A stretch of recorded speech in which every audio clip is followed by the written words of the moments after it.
Здравствуйте, самые лучшие зрители! Меня зовут Полина. Сейчас в моде унисекс.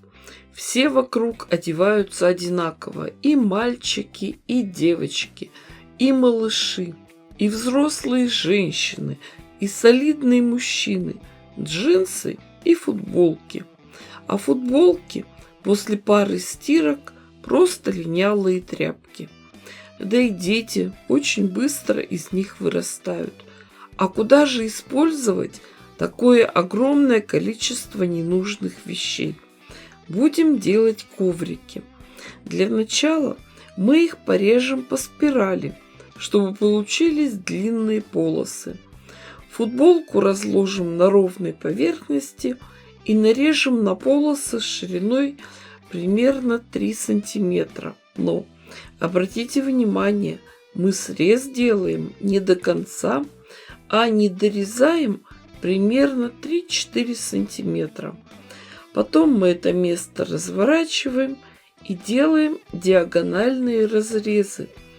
Так у нас получается очень длинная трикотажная пряжа. Самое главное, чтобы ваши ножницы были хорошо заточены. Иначе будут кровавые мозоли. А вот теперь оценим объем предстоящей работы. Дело в том, что середина изделия будет сильнее всего притягивать взгляд, и на нее надо меньше всего этой пряжи. А на края мы пустим тот цвет, которого у нас больше всего. Начнем вот с этого изумрудно-зеленого. Вязание начнем с 6 воздушных петель. Замкнем их в кольцо.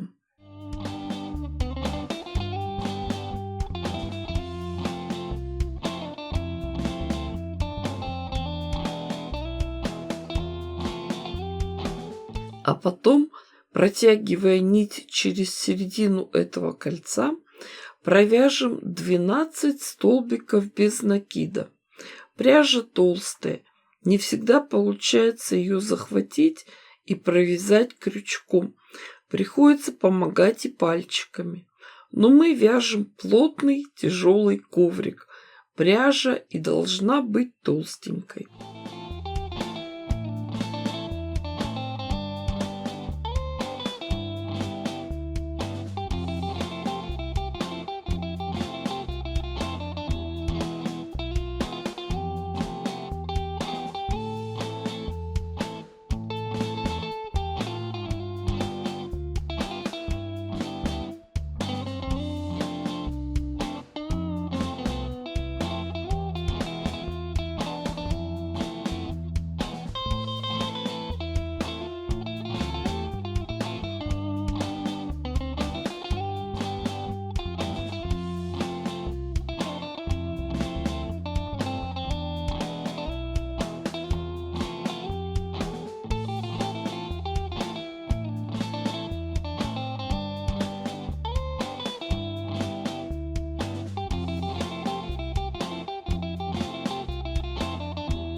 В третьем ряду нам надо добавить 6 петель, чтобы у нас получилось уже 18 столбиков без накида.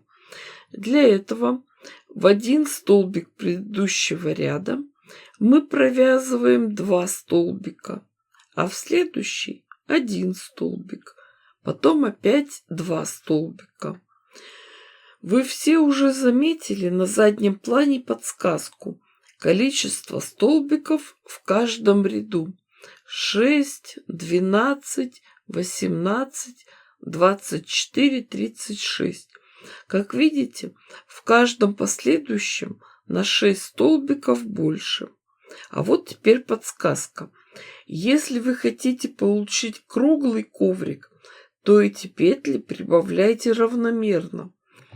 Но у меня уже свои фирменные коврики, шестиугольные. Добиться этого очень легко. Просто делайте прибавки над одними и теми же местами. Чувствуем, что сейчас в комментариях кто-то пишет: ну и зачем он нужен, этот пылесборник? Можно я отвечу небольшим анекдотом?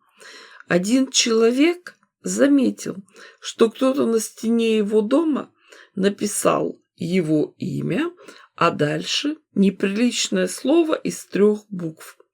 И этот человек взял кусочек мела и дописал еще 2 слова: очень большой. И смысл кардинально поменялся. Так вот, мои дорогие, это не просто пылесборник, а очень большой, просто прекрасный пылеуловитель. Постелить его в коридоре у входной двери. Вся уличная пыль и грязь на нем задержится, а потом через отверстие просыпется на пол. Во время уборки коврик просто прохлопать на улице, а мусор замести веником и помыть пол.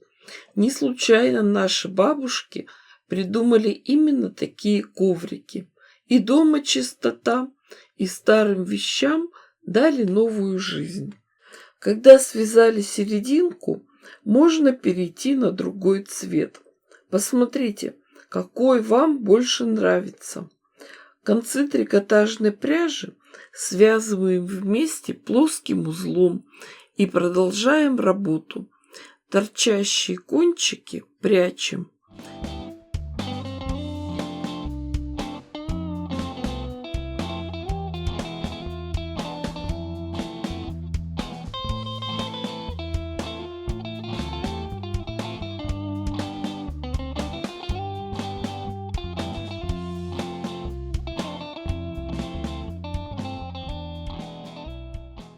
Вяжем мы все-таки коврик. Мы по нему будем ногами ходить.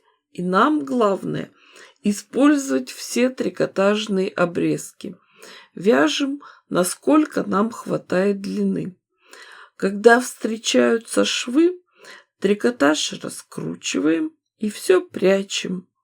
Если ваш коврик вдруг пошел на конус или волной, то значит вы где-то ошиблись и сбились со счета. Не поленитесь, распустите и перевяжите. Таким же образом мы прячем в полотне и все торчащие кончики.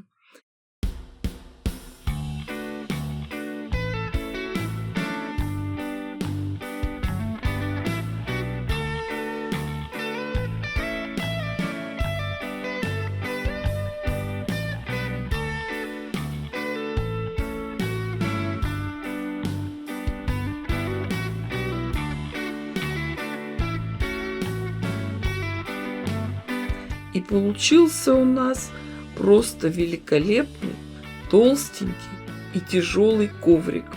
У меня материала хватило на коврик диаметром 80 сантиметров. В принципе, можно и еще увеличить. Сами понимаете, что у каждой хозяйки получится свой вариант. Вот бывает еще, что края коврика закручиваются. Попробуйте его или проутюжить с паром, или просто положить на пол изнанкой наверх. Он вылежится и станет ровным. Ну, мои хорошие, я дала вам идею. Желаю всем творческого вдохновения. С вами была Полина. Всем пока-пока и до скорых встреч.